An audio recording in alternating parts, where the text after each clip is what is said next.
Numinous Podcast with Carmen Spaniola.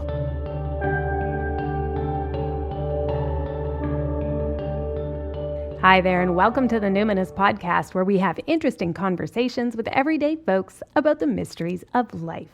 I'm your host, Carmen Spaniola, and today on the podcast, I'm connecting with Maia, author of the award-winning book, The Illustrated Herbiary. Maia followed that book up with The Illustrated Bestiary, and in June 2020, we'll see the forthcoming title, The Illustrated Crystallary. I wanted to talk to Maia about developing a relationship with the more-than-human world and have this conversation through the lens of climate change and dynamic social change. How do we approach our spiritual practice of being in relationship with nature in a time when the earth is being forced to adapt to human impacts at a rate faster than it can stabilize?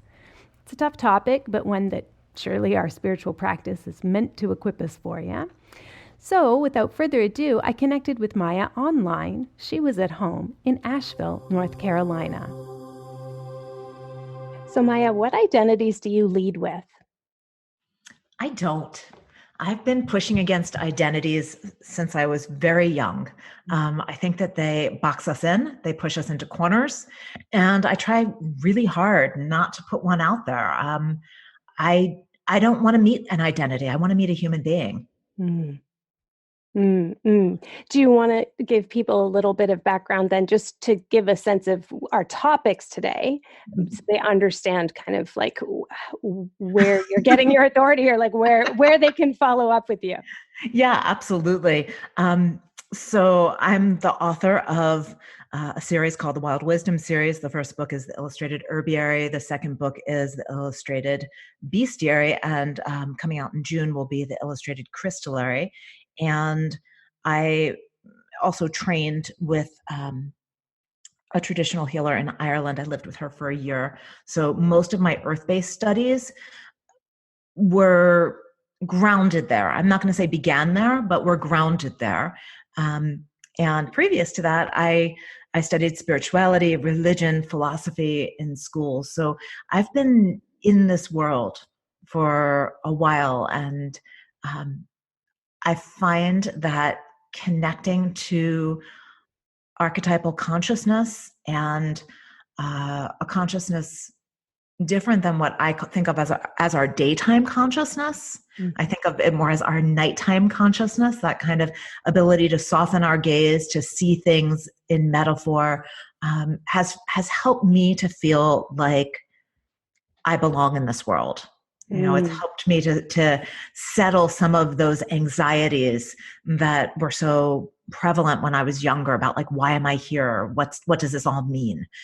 So that I can create meaning for myself and help other people create meaning for themselves. Can you give me a sense of where you're speaking from? Like, what land do you belong to right now?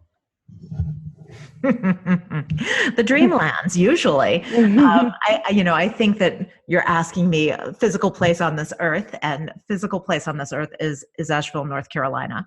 And do you feel that is the place that's shaped you, or you mentioned Ireland, is there some other place that sort of shaped you and helped you? Like you said, before Ireland, you were in this kind of liminal way of being. What land helped you become that way? I would say if we're talking about actual experience of the landscape that shifted me, probably Greece would be like the first time I remember walking in a place and seeing other places overlaid. That sense of here and not here at the same time. I think the first time that happened was probably in Greece. And then I ask you where you were in Greece. I had that same experience at Knossos on Crete. I thought I had heat stroke until I started kind of seeing, sorry, can you talk more? Yeah. I was on a sailing trip, so we were hitting a lot of small islands. And it was fascinating. We would go to different ruins, and I was traveling with my family, and I would be like, "Oh, Mom, follow me. Around this bend is where the garden used to be. And then look over that way. There was a watchtower, and you can see the next one over there." And my mother would just be like, "Wow, you have an amazing imagination, dear." It was clear as can be. So I found that especially when I'm in more ancient places that have had humans for a long time, it's often easy for me to read the landscape and to see the old energy patterns, what used to be there, what came before. Is that the way it was for you? Yeah, actually, and when I went to France and studied with my teacher in France, my intuition teacher, I was telling her about strange experiences I was having where I'd be like, oh, we need to pull over on the side of this unmarked road, and then we'd end up at some like Cathar historic site where 200 people had been burned or something like that. And she was like, yeah, there are all these vortexes that like some people are pretty, and realized eventually that I was following the path of Mary Magdalene and kind of just, it hadn't planned that part of the trip at all. But yeah, Greece and France have had those experiences. So isn't that interesting? That's probably more universal than we think, is people think they're, getting travel sickness or something like that. But it's just like, oh, I'm actually entering a totally liminal, timeless space. And if I could regulate my nervous system, maybe I might be able to see these things and have a sense of what happened. Yeah. And I think also, quieting the people who are saying to you, oh, what a great imagination you have. Yeah. When I take people to Ireland once a year, and I take people to a spot and I dump them there for 4 hours. I mean, I'm there too. Yeah. The idea is that we get to be in the space with ourselves, not listening to the input of everyone else. And it makes people uncomfortable. People are like, tell me what to do. Tell me what to say. Tell me how to relate. And by the second or the third or the fifth day, people are like, oh, this is such a relief. I get to be here and have my own experience of this place and see what comes up for me. But a lot of times the people we're traveling with don't allow us to tap in. They're chattering away or turning up the radio or whatever it is that they're doing. And you're like, wait, I almost caught that thing and now it's gone.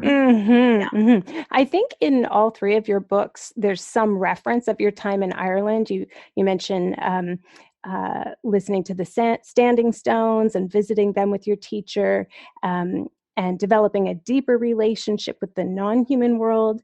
You also mentioned dealing with feelings of isolation and loneliness. It seems like it was a really formative time for you. Can you share like what you were doing, what you were studying, and why that specific place called to you? Yeah, absolutely. So I was raised in the Northeast, and lawyer father, family therapist mother, very overeducated. I'm extremely overeducated. I was trying to use my brain from a very young age to question everything, to flip everything on its head. My dad would sit at the dinner table and practice his closing arguments for court. And our job was to punch holes in it. So for me, this idea of liminal space was something I was experiencing, but there were no words for it. There was no language, compassion, empathy from my family around that, because it wasn't how they experienced the world. So as I was growing up, I was, sinking deeper and deeper into this world that I was enculturated into. And it wasn't always a great fit, but it was my world, right? And I think a lot of us understand that and know that. And then I got sick. I was in my 20s. I was living in New York City. I was teaching at a small private school. And I got sick in a way that never got named. And I think that had it been like later years, I probably would have been diagnosed with celiac disease. I stopped. I'm 50, and I stopped eating wheat 26 years ago when all this was going down.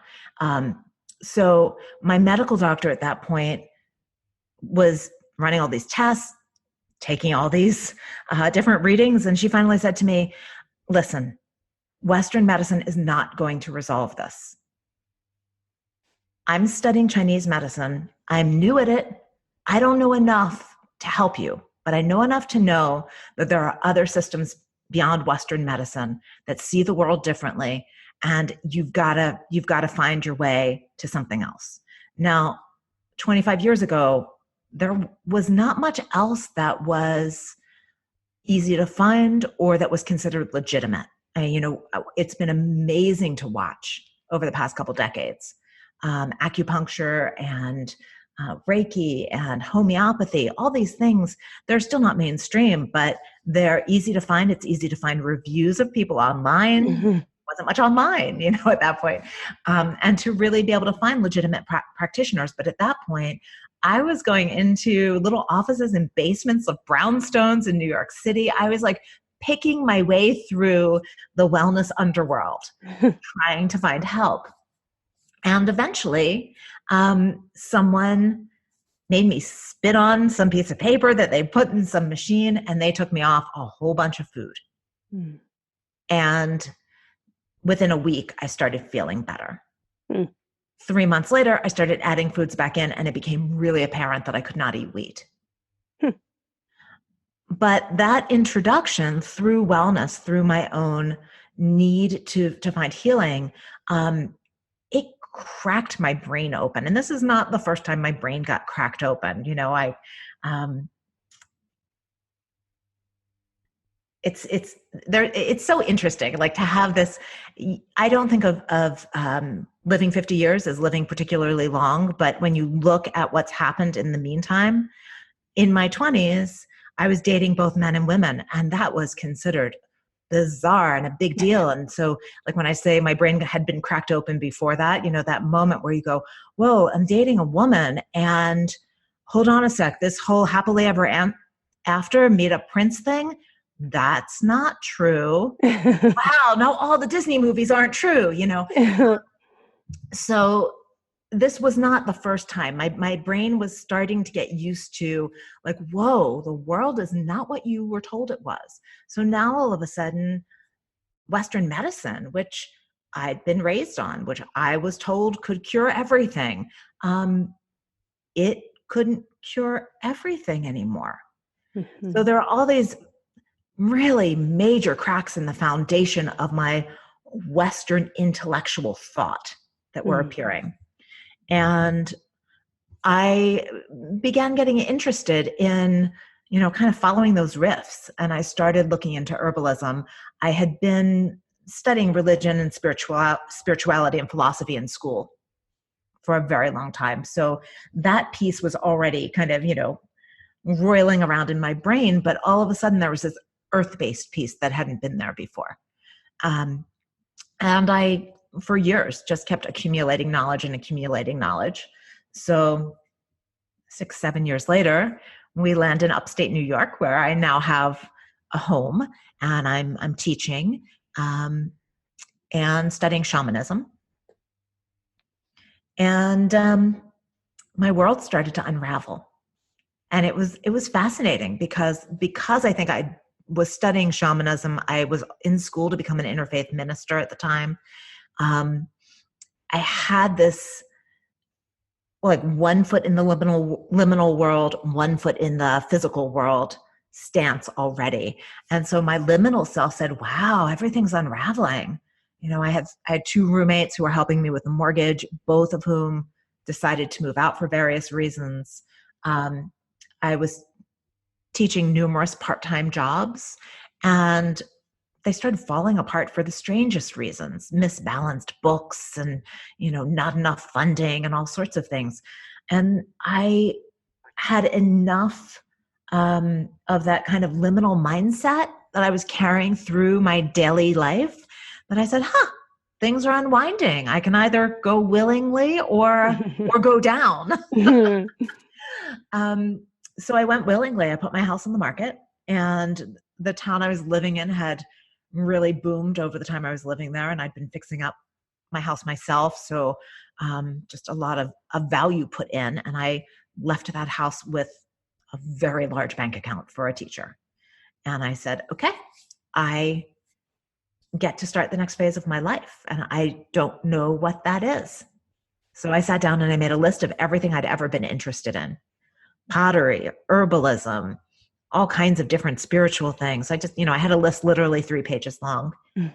And it was just sitting next to the computer, and every day I'd add to it, do some searches, but it wasn't going anywhere. I was still kind of in that, like, what am I doing? My house is going to be sold in 3 weeks and I don't know what I'm doing. And then I had a dream. Mm. So this was an at night dream, not an I have a dream dream.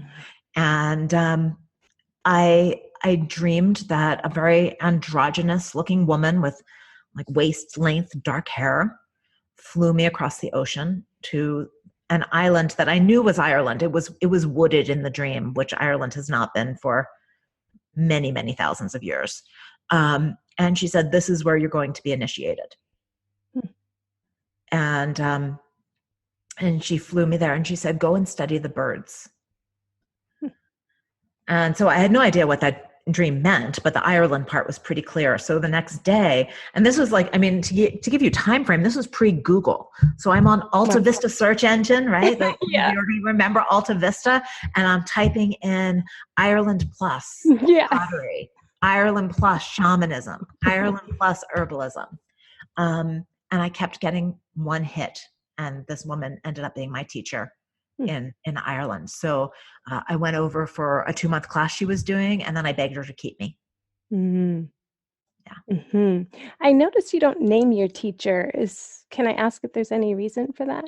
I don't name her because I feel like the world has gotten very public, and not everybody wants to be very public. Mm-hmm. And so I feel like it's her choice if she wants to be out there in the world. I mean, it's findable, it's around in thank yous and on my website and places like that. Like it is findable. It's not like top secret, but I also, I name her to my students, but in public forums like this, I tend not to, because the world is very different than it used to be. And not everybody wants to be in it in this way. Yeah, for sure. I'd really like to talk about your books in specific, because there's a depth of research that is a bit unusual, especially in the lushly illustrated guidebooks and reference materials you find these days. Often they're actually a little light on content. So there was clearly a lot of thought in the structure that you give the books. The most recent one that was released is the Bestiary. And I notice you highlight animals who are endangered or whose habitats are under severe threat. And probably many of us who work as spiritual guides and healers, and or even just those of us with particularly sensitive relationships to the planet, are really feeling, the burdens of grief and despair as the more than human world suffers from human activity and in even just overpopulation, just loss of spaciousness for our animal kin. And in fact, I think anybody who's a fan of your books probably has a very highly attuned spiritual system oriented towards Gaia and towards sort of the magic and mysticism of animals and stones and plants. So if you were to design like an altar or ritual for helping healers or those who have particularly sensitive systems to ecological grief, which plants and animals and stone allies would you collect, and why? I know you have very specific associations, so I'd love to hear, for ecological grief, those of us who are sensitive or those of us who are healers, what would you bring together? Yeah. So what I would say right off the bat is you need to feel into it for yourself. Like if someone came to me with that question, I really don't believe in the guidebooks that say, grab this stone, wave this herb, say these words. To me, the whole point of this is to build kinship, to build relationship. And you start by asking the question, who can support me? Because the truth is, we're all feeling different things. I often am working with students, and we go outside to sit with the earth, and people come back and they're like, oh, she's so sad. It's all so sad. And I am like, really? Because all I got was joy. All I got was, just lush and green and growing. And yeah, I can feel those fires halfway across the world. And that is renewal in the waiting. And so we all run the energy through our own system, through our own consciousness. We all interpret it differently, and how different people interpret it. I'd put out there that there's a whole lot of transference going on.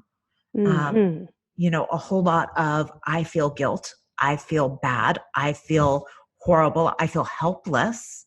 That's then being personified onto Mother Earth.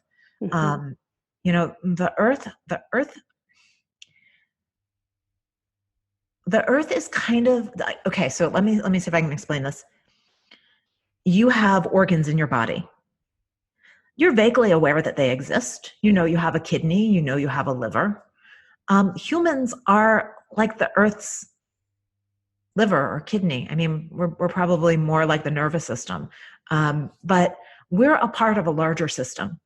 That larger system is aware of us and kind of aware of the dysfunction that we can bring, but not like deeply focused in on humanity, just like you're not deeply focused in on your liver. It's there. It's doing some important stuff. And so when I hear people expressing this extreme anxiety, that's their anxiety. The earth is like going to be totally good without us. When we destroy ourselves, she's okay. The earth is used to cycles of destruction. That's part of the plan. Yes, I'm not saying that we're not pushing things. I'm not saying that we're not changing things, but just this idea of the earth being in despair. I have felt the earth not be so happy at times, but I don't feel that as kind of a universal overriding all the time thing. So what I would say to people who want to do ritual, want to build an altar is, first of all, sort your feelings from what you're actually getting from the world around you and know the difference. And then decide what you're building an altar to, what you're treating. Are you treating yourself, or are you treating the earth? Are you, reaching out to the energy of the koala bears who are now probably very much on a path to extinction? Like, what are you tuning into? And start to get more precise. I think it's really important, especially for healers. You got to know what's you and what's your feelings, and be able to thread that out.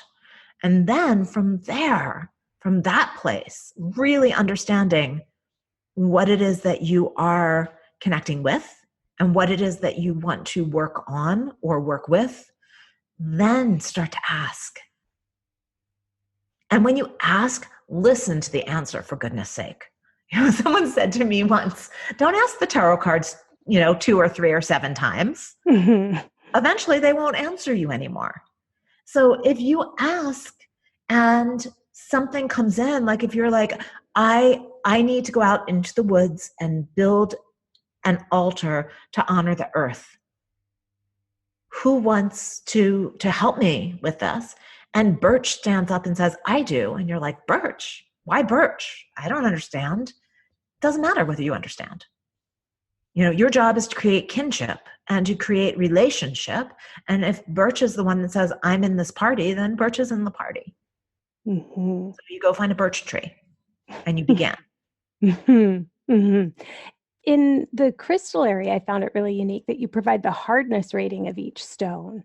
Can you tell us more about maybe some of the science behind how that's determined, but also what significance that carries then from a more spiritual perspective?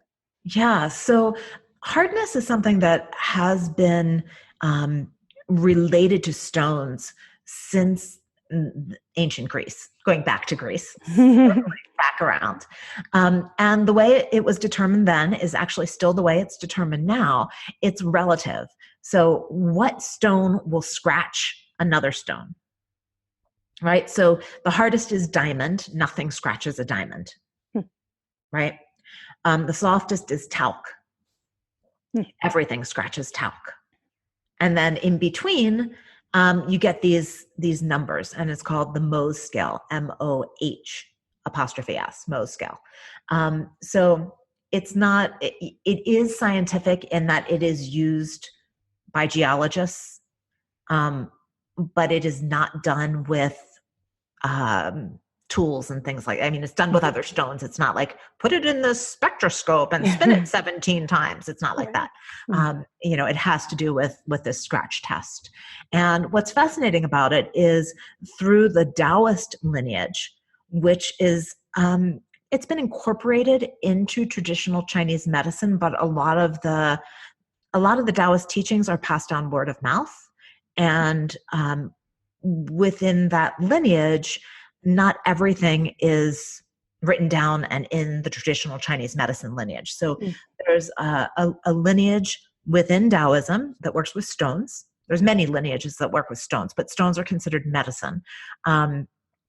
And with the hardness, what's interesting is the harder the stone, the more entrenched the condition is and the longer it's going to take to work through it. So if you're working with an emerald, for instance, it's going to take a while. Like plan on it taking a while. And so, you can almost work backward from that, right? If you're feeling attracted to emerald energy, then you're working with something that is deeper within you. And you just know from the outset it's going to take longer. And I think sometimes if we set our expectations that way, like, if when this book comes out, it'll have cards like the herbiary and the bestiary. And if you pull one of these harder stones, it's like not something you're going to get through today. You can't get there and back before the sun sets, like you're going to be working on this for a while. And so that allows you to set that expectation and to keep with it. Yeah, I guess it's worth mentioning that the crystallary hasn't actually been released yet. That's happening summer 2020. June. It comes out in June. Okay. Yeah. And you can pre-order. Great. Yes. Perfect. Yeah. That was something that reading the advanced copy, I just thought was so useful for people who, I think crystals are an easy way to sort of dabble or enter. I mean, they're sparkly, they're shiny. There's a reason humans, since the dawn of humankind have been attracted to these beautiful, sparkly, but also resilient things, or things that are malleable and they can shape. But I think that for folks who are kind of just starting to explore their spiritual yearnings, there's a lot of like, well, this isn't doing anything, or how do I know? And so that's a nice little rule of thumb. If you put gold or some kind of mineral like that that's been shaped on your body, there's often a lot of emotion that comes through right away. There's a sense of strength. There's a kind of immediate thing that happens. But if you have this rock that's, a hard crystal sitting there for a long time, of course you can say, I don't know that it's doing anything. So I think it's really good to let it season for a bit. It seemed like a good rule of thumb. Yeah. Mm-hmm. So how do you work with stones in a good way, considering, they're a byproduct of mining. A lot of them come from like super harmful extraction economies, or they even, can involve slave labor or child labor, things like that. So from a spiritual perspective, how do you work with that if you have stones, but maybe you don't know their provenance, and you might fear that they haven't been harvested in a good way? How do you personally sort of navigate what can be a kind of thorny, or at least a site of struggle or discordance spiritually, I would imagine? Yeah. I think first off, like the very first thing to remember is you don't have to have the physical stone. It holds an energy. It holds an archetypal energy, whether you are holding the stone or not. So start there, one of my teachers when I was studying plant medicine said to me, you need to work with foxglove. And I was like, oh, how dare you tell me to work with foxglove? It's poisonous. I got very all on my high horse offended. And she looked at me and she said, did I say to ingest foxglove? She said, I said to work with foxglove. There's something about stones that brings out our inner dragon and we want them all. Yeah. Right? I mean, no one has said to me when they read the bestiary, Maia, it's illegal to import elephants and I can't keep one in my apartment. We understand that we can work with the energy of an animal, whether it's present or not. You can also work with the energy of a stone or a plant, whether it's present or not. So start from there. Put down this idea that you have to have all the sparkly things. Mm-hmm. I think that's the first line. The next line is if you want more of a physical relationship with the energy, but you're concerned about where the stone might have come from, or you're concerned about price because, not everyone can buy an emerald or a diamond or a ruby or a sapphire. Gem elixirs are great. Mm-hmm. And so they're kind of a homeopathic version of a gemstone. They're put in water. They activate that water. So you can have an energetic experience with having some physical thing that you can touch without having the stone. So that's one piece of the puzzle. Another piece of the puzzle is the stones are all connected to each other. So walk yourself outside and pick up a stone and ask it to introduce you to this stone that you don't actually have physically present, right? Mm-hmm. It's like they're all in the earth together and there is energetic awareness. So you can go that route.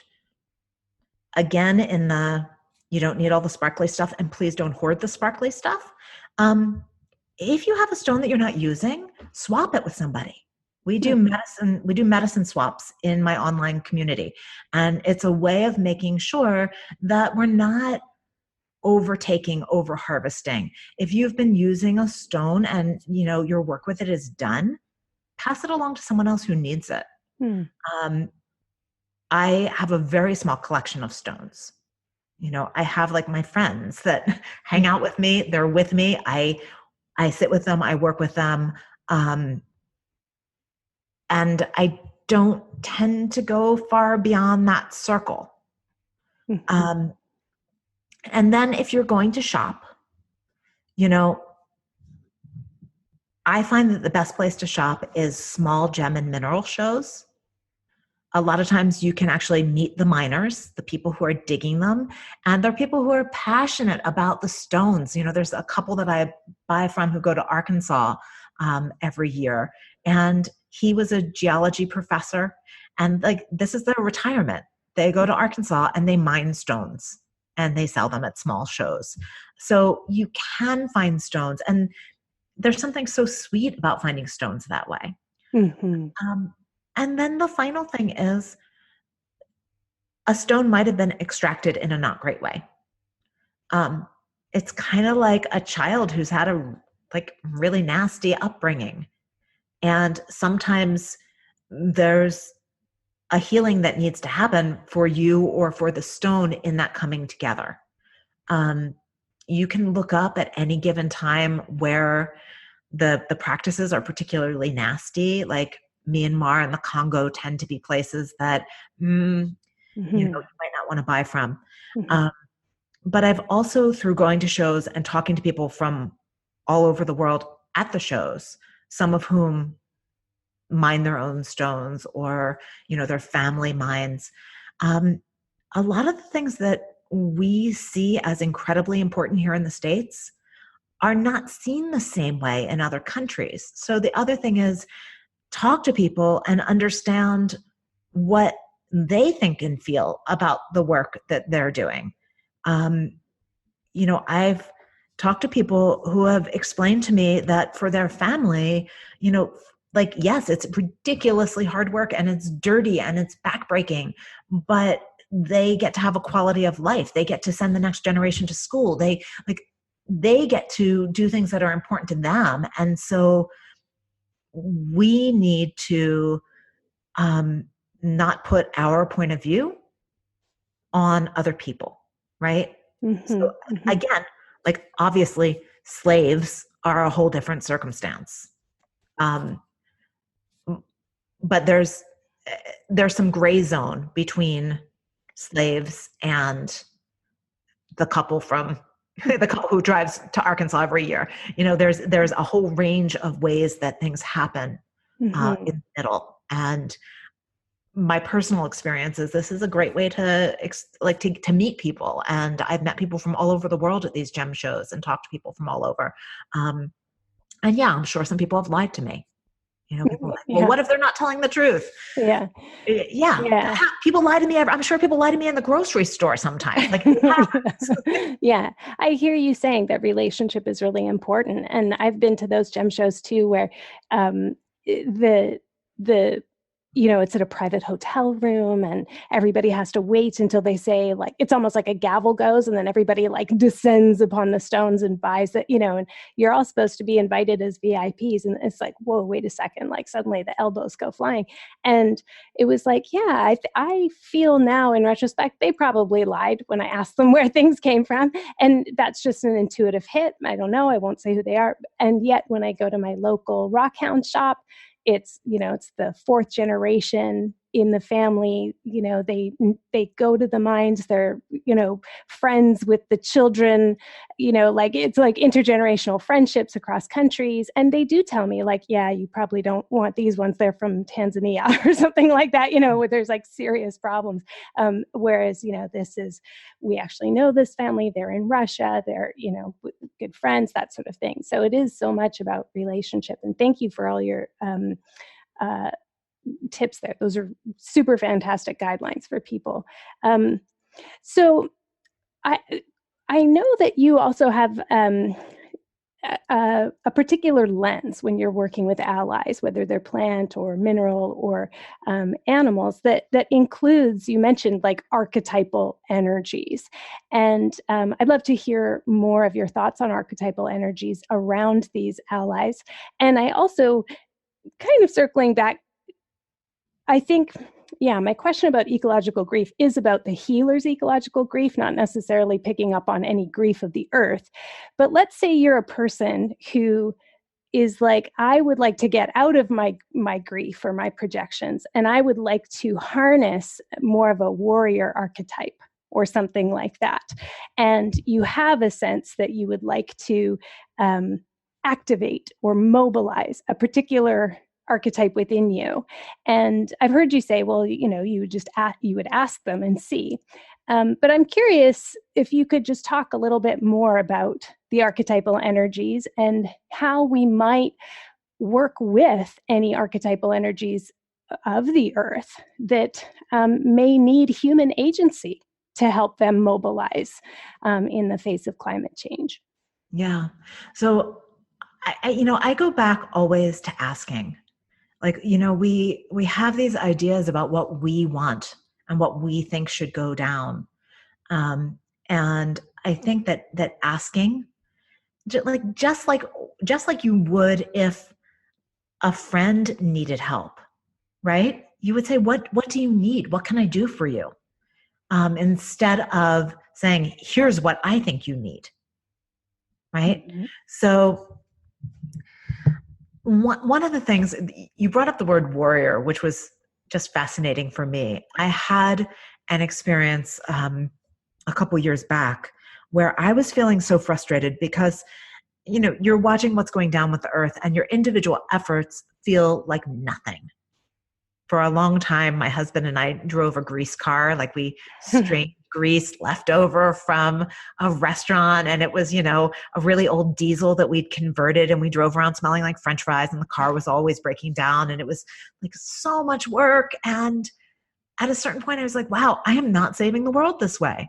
I'm exhausting myself. Mm-hmm. And I've had so many of those experiences of trying to do something that I thought would really help, and just ending up exhausted and disheartened. And so I sat down to meditate with one of my smoky crystal friends. And this word warrior, was like top of my mind. Like, how do I fight this fight? And the crystal kind of laughed at me. I was like, hey, that's not fair. And said, you're not a warrior. I was like, what? Yes, I am. No, you're not. And I said, well, what the hell am I supposed to do then? Like everything's going to shit. And the crystal was really clear. It said, go and see it all. You need to observe this stuff. You need to see the world. You need to record it in some way. And I left that meditation angry, like really angry. I felt like, like what? I'm supposed to be like the journalist or the observer on the outside. I can't do anything. I have no agency. And what I realized over time, like working with that message, was that the stones, the crystals, have a much greater time span that they have existed through than we do. And what is seen as important is very different than what we see in our short human time span as important. And that witnessing and observing, I kind of got to this place where I was like, okay, I'm going to be the cosmic librarian. I'm going to like create record of what is. And I think of places like New Orleans and Venice and, places that won't exist. So when we talk about harnessing an energy, I think the place to start is again, like, is it yours to harness?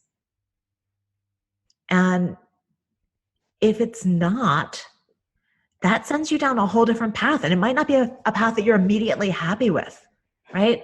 But when we're dealing with the liminal, when we're dealing with who we are disembodied, who we are without our physical selves, it's a very different place.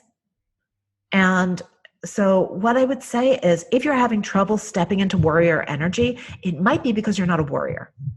It might be because you have a different job in these very, very difficult times. And there are lots of important jobs. I think if you look out in the world, you can see who the warriors are, right? They're not running around saying, how do I be a warrior? Like, you can see who the warriors are. Mm-hmm. Greta is a warrior, right? Greta Thunberg, warrior. And I think that that's an archetype that we find appealing because it feels powerful. It's kind of like everybody wants Wolf as their spirit guide, right? But there are lots of jobs.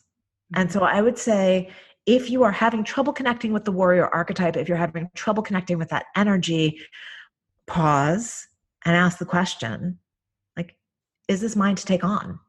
Is this mine to take on now? There have been times in my life where I have been in warrior energy, but I was very clearly told, that's done, that's over, that's not who you are right now. So I would start there if you're having trouble with the connection. Mm-hmm.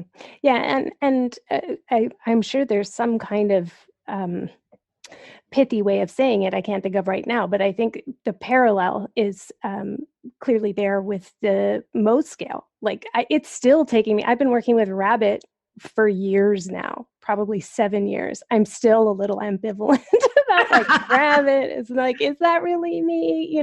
Like, but this is the ally that's teaching me so much about things that you don't find in books. It comes directly from the animal. It comes directly from the hide that I tan of the animal. It comes directly from the bones that I'm putting in the broth. Like it's not still revealing itself, right? Even though it's very different from wolf, right? Yes. Yeah. Right. Yeah. And I'm, listening to you, it sounds like you feel this way also. If it if it just seems like ridiculously easy, you probably made it up and it's not actually, you know what I mean? Like we all have things that our brain grabs onto.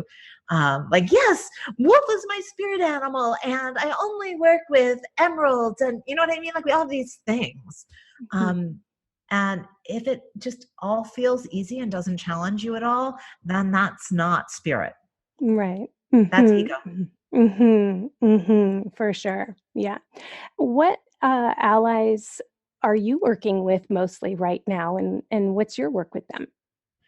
Yeah. So I actually recently got Kim Kranz's archetype deck, Yeah. which I was totally resisting because I didn't find the images as appealing as some of her other images, but like that thing sucked me in right away, which was interesting. And so she has tools as archetypes. And the tool that I'm working with right now is the sword, which is also the pen. And just really working on this idea of using my edges well, using the places that cut, using the places that say yes and no, and making sure that my writing is at that level of clarity. So it's been fun because that's a different type of archetype than I often work with. I work with seasonal archetypes and with animal, vegetable, mineral, and more like human form archetypes, right? And so to have this like tool presented to me, I was like, oh, this is amazing. And then when I realized that like the pen and the sword are parallel, I was like, huh, this is fascinating. And I did a reading with those cards that I think I will be working with probably for the next year at least, if not longer. I'm it's just the circular cards. It's like, when you're like, I love a thing, but there's a thing that's not quite working, but I often think that, oh, that's somewhere I need to just give it more time. Yeah. But I love the notion of tools as archetypes. Yeah. And for me, I just had decided I wasn't going to get them. And then my online community bought them for me as a holiday present. And I even had that moment of like, should I just return these? And I was like, no, they came for a reason. And think of the circle as a vortex. Like I dove right in. Nice. And have found them to be incredibly useful. Yeah, I can't remember why I got the deck. I mean, I get all the decks that seem to, be new or different, or and it's interesting to see an artist's and creators' work evolve over time. Yes. Just since we're talking about it, people are interested. It's like actually the book that accompanies I like the book more than the deck. Let's put it that way. The book that accompanies it was kind of enough of a jewel for me. I was like, oh wow, I could just do some bibliomancy here if I don't want to work with the cards, right? Just like let it pop open because her writing has really evolved. Her writing has evolved so much. I'm glad you brought that up because I love this book and I have not loved her previous books. Yes. Previously, I really loved the cards and I was like, these are beautiful. And I don't always agree with what she's saying in the guidebook. This one, the guidebook is a gem. It truly really is. Yeah, totally agree. Little shout out to Kim Kranz. Yeah. So as we're winding up here, Maia, I always ask everyone the same question. I'm curious, you even alluded to your evolution over time, and you're a 50-year-old woman. This is not grief and rage, whether for the planet or just in personal or interpersonal situations, they're like not new. So you've probably kind of honed some things, and some things might be new edges. But I'm just curious how you personally cope with grief and rage right now when those emotions come up. What do you do? Yeah, I mean, the simplest answer is I go outside. I'm incredibly lucky. We live in the woods. And so as soon as I step outside, everything shifts. I think that the human world is a hot mess right now. And I know that when people hear that, what people often think is it's a hot mess because of someone else. I'm sitting in my spiritual spot doing all the things and everyone else is messing up. But I see our spiritual community. Like when I read posts and things, I think our spiritual community is also a hot mess. And I think that it's reflecting what I see in the larger world. The hate that I see in the larger world, I see in our spiritual community, and um, I see it put in a way that seems like it's okay, right? We're going to protect this underprivileged community or person, but what I see is that we are building walls instead of building kinship. And I go back over and over. Like this is where my grief and rage are right now. I go back to people I have known over the years. I go back to Ireland, where I was a Jewish woman in this Celtic culture, and I was so jealous that they had goddesses. I was so jealous. I was like, they have goddesses. Where can I find a powerful woman who's not just married to some man in like the faith of my childhood, which I didn't really believe in, but it was still my lineage. And I would be digging back, and I'd be saying to my Irish friends, I can't find mention of a goddess. Like, do these people even exist? Are my people just patriarchal assholes? What do I come from? And I remember my group of Irish women friends saying to me, have you ever heard the story of the Ark of the Covenant of Israel being brought to Ireland to the Hill of Tara? And I said, no. And they said, well, that's a story we tell here, that when the Second Temple was invaded, that the Israelites escaped and they brought the Torah to the Hill of Tara, and that it's still buried here somewhere. So you are our kin. Mm-hmm. So you can have our goddesses because you are our kin. And I remember talking years later to a Cherokee friend, and I don't remember what it was that we were talking about. But again, it was me struggling, like, this is not my land. I don't, am I allowed to relate to these plants? And he said to me, have you ever heard the story that the Cherokee are the lost tribe of Israel? And I said, no. And he said, well, that's a story we tell. You're my cousin. You belong here. And so what I see in the world that brings me so much rage and so much grief is this new wave of spirituality that says, I am not you. You are not me. Go study your lineage. Go find your heritage somewhere else. And what I remember is all the times that I was told, you are my kin. Whether we can prove that anthropologically, archaeologically, that doesn't matter. Until we see each other and the rocks and the stones and the trees and the world as kin, we are not in right relationship.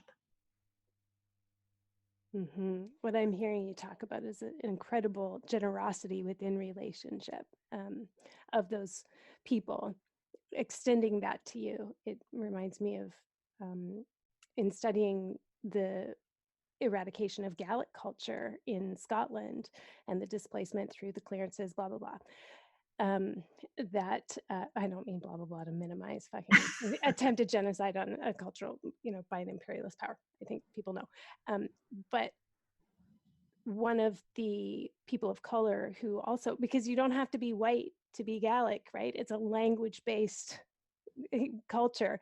And so he had written that, basically along the lines of only the oppressed can liberate both themselves and the oppressor.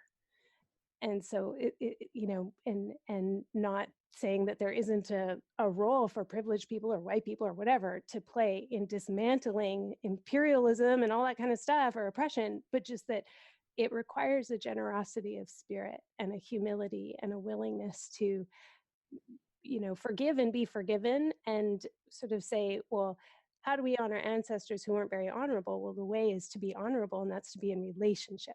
It's to be Yes. it's to be in kinship with everyone. So yeah, I really hear how fortunate you've been to have these wonderful experiences of belonging and welcome. Yeah. Yeah. Well, I think what I've come to is, if you go back through your family tree, you will find that you are related to the oppressed and you are related to the oppressor. 100%. There is no binary victim or perpetrator. Yeah, Yeah. we all have both. Mm-hmm. We all have both. And so if we all have both in our lineage, we get to choose who we are today. We get to choose how we're going to relate to other people who have both in their lineage. And I just think that until we all make the choice of claiming kinship, we're in big trouble. You know, I saw a great piece on PBS the other day about scientists looking at lemurs, because lemurs are so genetically close to us, and they can do this thing called going into torpor, where they kind of become cold-blooded for like 6 months. And the scientists are trying to figure out how we can learn from lemurs and be more like lemurs, so we can like go into torpor if we're ill or something like that. And I just thought, wow, we can conceive that we are related to lemurs, but we can't conceive that we are related to each other. Right. Mm-hmm. Mm-hmm. Mm-hmm. Well, I really appreciate your reminder to go outside and get embedded. Things shift, right? Yeah. Thank you so much for your perspective and your teachings today, Maia. I really appreciated having you on the show. What else can you tell us about pre-order? Is it basically go to Amazon, that's the best place, or would you prefer people go to their local bookstore? Does it make a difference? Actually, the very best thing for pre-ordering the Crystallary is any bookseller, whether it's Amazon, Barnes and Noble, your local bookseller, to pre-order, because there's something called reporting stores, and those are bookstores. And pre-orders matter, but they only get recorded if you go to a recording store. So yeah, so don't even buy it from me. Buy it from a bookstore. Just as long as it's a bookstore. Great. Yeah, okay. Any bookstore. Awesome. Well, thanks so much for being on the show, Maia. I appreciate it. Thank you so much, Carmen. I really appreciate being here. Lots to think about in that one, hey?